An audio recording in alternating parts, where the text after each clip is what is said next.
वो थोड़े विश्वास है केवल ऊंचे स्वर में कह दीजिए खटुआ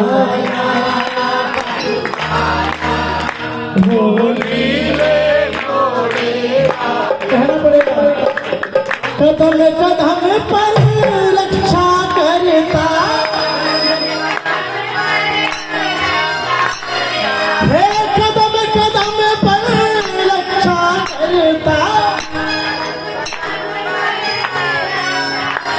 अरे घर घर करे उजाला ये आप अपने में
कह रहे हो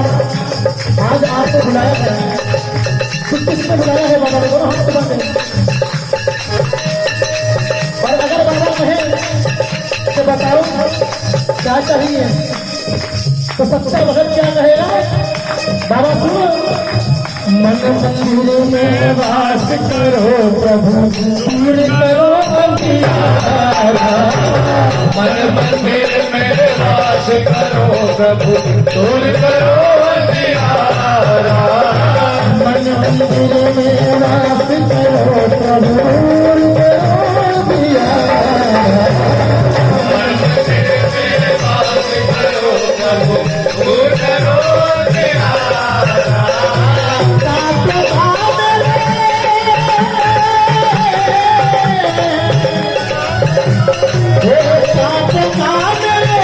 Let's go.